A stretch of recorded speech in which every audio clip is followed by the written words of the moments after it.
All right, Kara, there were so many events tonight. It was buzzing in the pool over there from what I heard. There's a lot of things to break down, but first off, what's the atmosphere like? It's day 3. What's the vibe like in the CenturyLink Center? Honestly, I don't think the fans have lost any excitement. Every single race, it's still chills, it's still goosebumps, and it is shaping up to be an incredible meet, Ari. Oh, I can't even believe that we're 3 days in. It feels like we've been here forever, but it's still getting started just at the same time.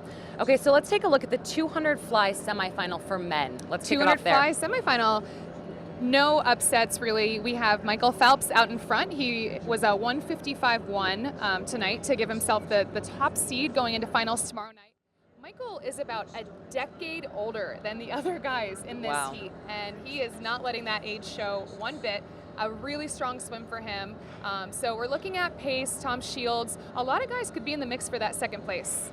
Yeah, and even, watching Michael in that swim, he had, a body length, maybe more? I mean, that's the Michael that we know. I think it was such a commanding performance to start off his first day, and I'm really curious what he throws down tomorrow. Yeah, I think it's going to be a great race. I think Michael is back. I think so too. And he just seems relaxed and happy, and I love seeing him swim that way. I think it's going to be a good look for him. Yes. Okay, so the 200 free semifinal for women, what took place there? 200 free semifinal for women. Also, no real surprises here.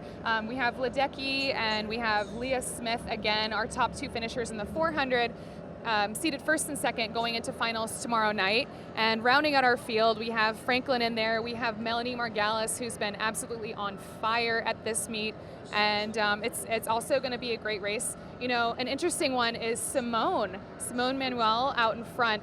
She took it out faster than Ledecky at the 100, flipped to 55 to her feet, and she's known to be more of a 50-100, so she's stretching it out for this 200, but she squeaked in there at 6th place. So like we talked about on the morning show, with this 200 freestyle, the top 4 finishers are guaranteed to qualify for the Olympic team because it's a relay event, and then in history, we usually take 6 finishers. I was talking to Bob Bowman and Jack Bowerly tonight, and I don't remember a time where the U.S. did not take the top 6 in the 100 and 200 freestyle. So, it's really going to be wide open. It's anyone's race, and it's going to be a dogfight. Yeah, and I think so too. And even just looking at that, and I know that the motto in the relay swims is, if you have a lane, you have a chance. Yes. And tomorrow, I can't wait to see what they're going to throw down in terms of times.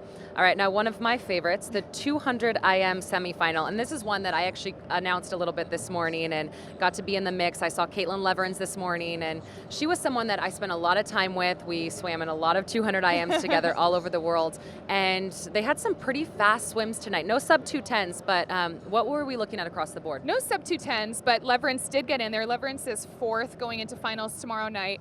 We had some strong swims out of Maya Dorado, and again, Melanie Margalis with that tough double of the 200 free, 200 IM in the same day. So a very impressive swim for her. I think tomorrow it would be great if those girls could dip under that 210. That would be, I think, medal contention. I'm sure you can speak more on that. This is your bread and butter here, but I think, we're going to see some fast swimming.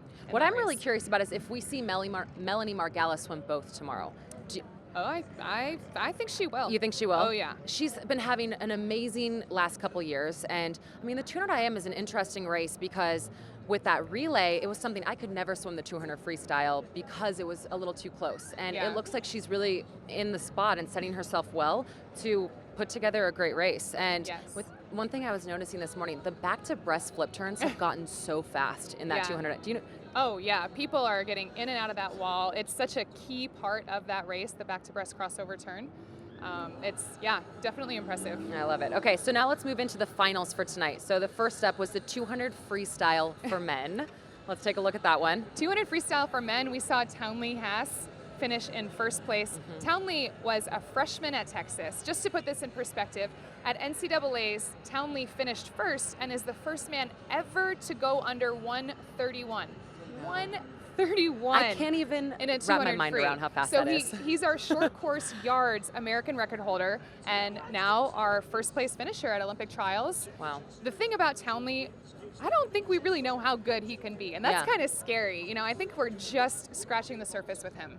Yeah, and then Connor Dwyer stuck in there as 2nd. Connor Dwyer in 2nd, and Ryan Lochte also punched his ticket, finishing in the top 4, so he's guaranteed. And then we have Gunnar and Clark finishing out 5th and 6th place. All right, so that's our 200 freestyle. Next up was the 100 breaststroke for women. Yes, what an incredible race. Yes. So 100 breaststroke for women, we saw another freshman. This is, I think we're seeing a trend here, but we saw another freshman, Lily King out of Indiana, dip under that 106 mark and finish first. And then we saw Katie Miley. Katie Miley finish in second and qualify for her first Olympic team. Really, really exciting. Some interesting things about Katie Miley. So 4 years ago at this meet, Katie Miley finished 48th place with a 111.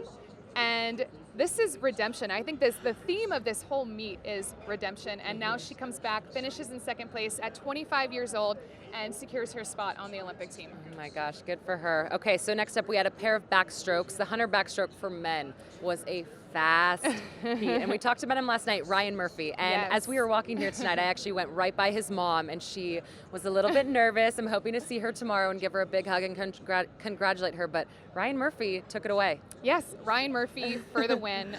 Stayed very strong, very even keel the entire race. And he's shown a lot of consistency, advancing from prelims to semifinals and now taking it in finals.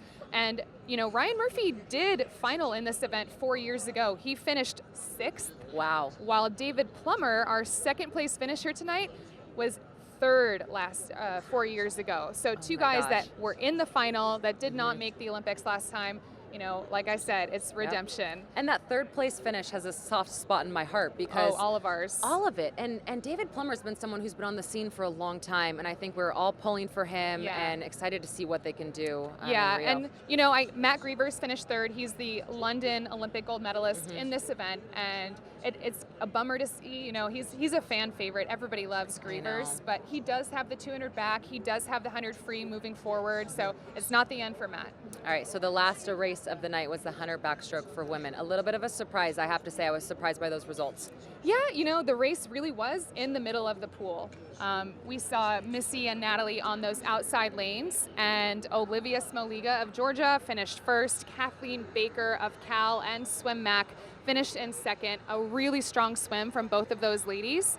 And I did speak to Todd tonight, you know, and I did talk to Missy, and her backstroke just, she's not feeling a lot of speed in the 100 backstroke. That doesn't say that, you know, her 200 backstroke isn't going to be strong moving forward. I think she's still the best 200 backstroker in the world. So again, Missy's not done here. She's going to be in the finals of the 200 free tomorrow night and will most likely punch her ticket there. Well, I cannot wait to see how that takes shape. So let's take a look again at our board right here behind us. And we have some more races here. We have Olivia, we have Lily added to the list, we have Townley and Ryan Murphy. So we're gonna continue to see this take shape, and tomorrow might be the first time that we see athletes punch their second ticket to Rio. We have Maya Dorado and Katie Ledecky, who might get a second place spot. So we may be able to add some second place finishers as this is starting to develop.